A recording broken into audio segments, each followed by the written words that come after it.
real nice. What's up, guys? It is actually Wednesday, but we're doing Two Wheel Tuesday because my editing software is a piece of garbage.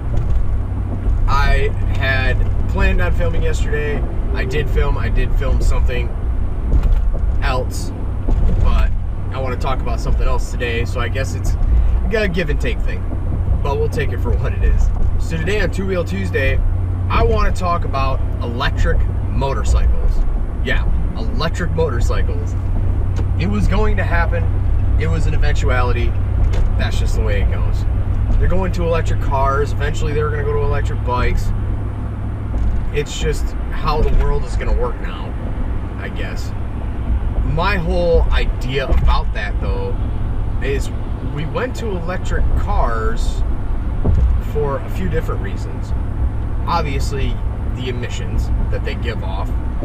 We needed to have a lot better emissions, and when we did all the regulations for the emissions and fuel economy and such, you know, the prices of cars started to really go up because it costs a lot of money to get something that's not really built to do that, basically. But when you're looking at it from a motorcycle perspective, they do give off emissions and stuff like that, but gas mileage was never an issue. My bike that I had was 954 cc's, which is basically a liter bike. But if I stayed out of the throttle and just cruised at 75, I'd probably get 40 miles to the gallon, 45 miles to the gallon, pretty easily. It's not that difficult, but that's not the way I ride. Therefore, I was getting maybe 20 on average, maybe. But so what happens when you don't stay out of the throttle. Harley Davidson had just come out and stated that they are now going to commit to building an all-electric Harley. Some of you that have kind of kept up with motorcycle news or stuff over the last couple of years might have seen that they actually had a prototype back in 2014 that they allowed some reviews to be done on. I believe they gave it to Easy Rider magazine, one of the motorcycle magazines. They gave it to them, let them ride it, kind of tell them how they thought about it. And it was cool.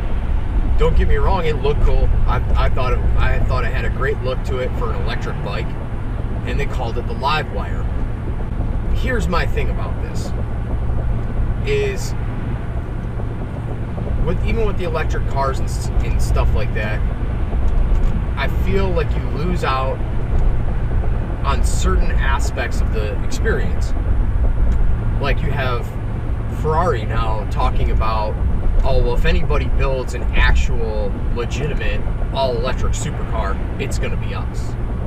Which I'm trying to still figure out exactly what they mean by that, due to the fact Mercedes had just made one and unveiled it. But that's here nor there. But the one main thing that you lose out on is the engine sound. And I just don't really know how I feel about that, especially when it comes to riding a bike. A lot of people ride their motorcycles and they ride with headphones on so they can listen to music and such while they're riding. I did sometimes.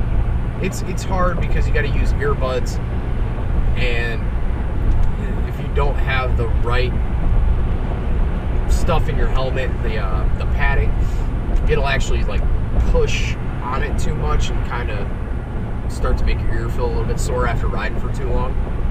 But that's just what I've noticed. And when I ride, I usually ride for a couple hours at a time without stopping unless I need gas. That's where I feel like having all electric motorcycles is cool, but you lose that little bit of listening to the bike when you're going.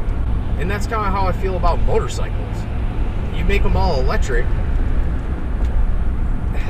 and then you lose that sound, man, that loud, just obnoxious sound. Especially which is funny coming from Harley, because Harleys are always known for being stupid loud. And now they're gonna have this electric bike that's dead silent. And don't get me wrong, if if they actually do build it, which I'm gonna hold my breath a little bit on it, but if they actually do build it, I'd love to ride one. I really would. Just the dynamics of how it reacts and the throttle response is something that I really want to see how much it's different between an electric bike and an actual gas-powered version of basically the same bike. Now, Livewire goes 0 to 60 in just under 4 seconds. It's quick, it's moving.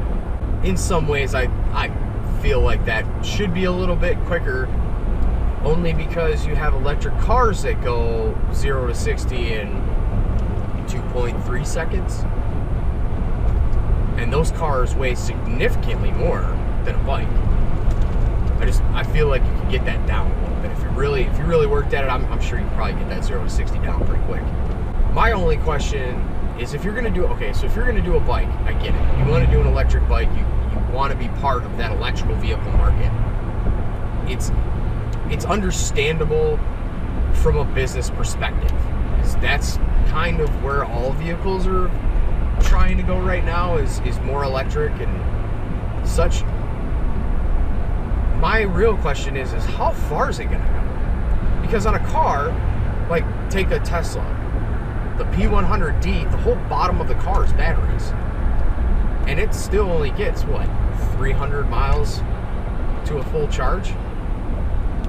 So what's this gonna do? Because you're looking at a lot less surface area now to put batteries. It's a motorcycle, and it's small. The Livewire was not an overly huge motorcycle by any means. It was comfortable. It didn't seem like it was too small, but it really didn't seem like it was too overly bulky or big either. You know, it was a really nice medium, I guess you could say. But it's kind of like a sport cruiser, which is cool. But my question, again, is how many miles will it go until you have to charge it? Because if you're only getting, say, 150 miles on a charge, that kind of sucks. Because I bought this bike to ride, to go out and ride for a long period of time, or go on a small trip. And you're telling me that it's going to be worse from a charging standpoint than a car. So I guess we'll have to see officially what they release is distance. You know, how far will it go on a single charge? And I'm sure it will go quite farther than like a car, because again, the Tesla Model S weighs a lot. I mean, that thing weighs a ton. So getting that car moving takes more battery power. But with a bike, you're doing a little bit more spirited riding. So you have to take that into consideration too.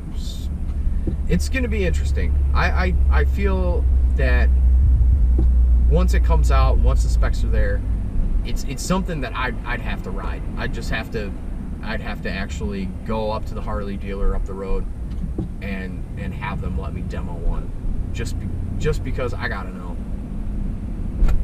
And that's it, guys. Today's a pretty short video. Like I said, I'm gonna try to start getting my videos a little bit more condensed, more to the point.